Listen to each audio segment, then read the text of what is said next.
Thank you so much.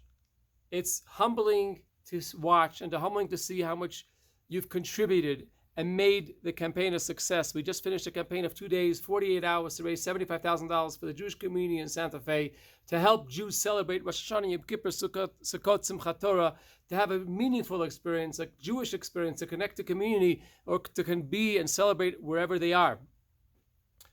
We really, really, really appreciate your support, and may God bless you tenfold for everything you've done. Special thanks to the matchers who may put out the money to match all those donations.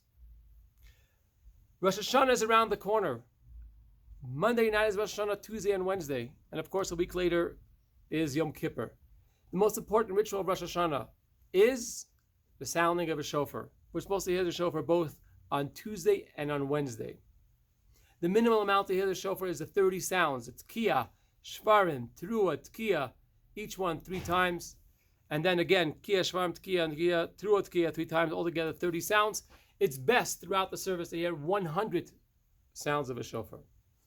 Now, many synagogues you'll see there's someone who sounds a shofar, and you've heard these shofars, these kudu horns.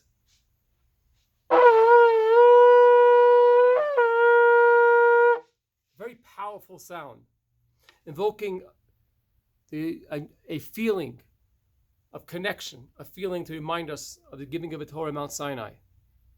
But in many communities, you'll see most commonly they use the ram's horn, the little horn, a little shofar. Could be this one, a little guy here.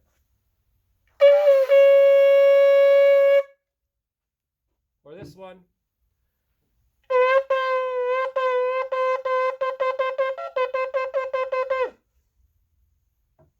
Or perhaps a local New Mexican shofar.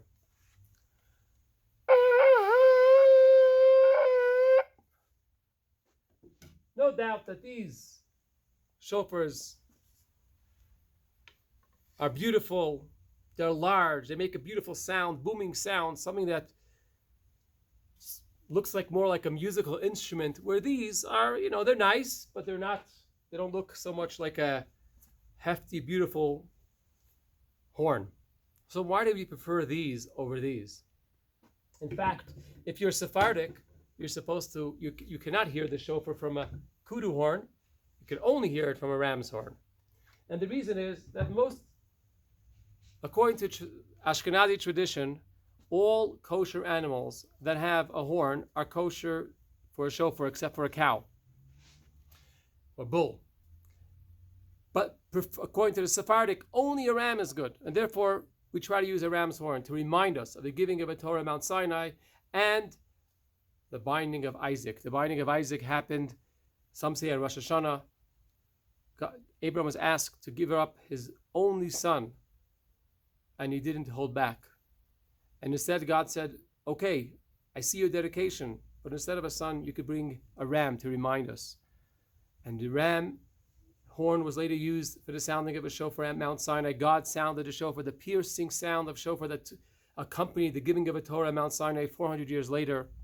That's the left horn. The right horn of that ram is somewhere hidden and is waiting to herald in the ingathering of all the exiles, to herald in the sounding of a shofar of the coming of Mashiach speedily in our days. To Kabe Shofar Gadol, sound the great shofar, it's going to gather everybody together.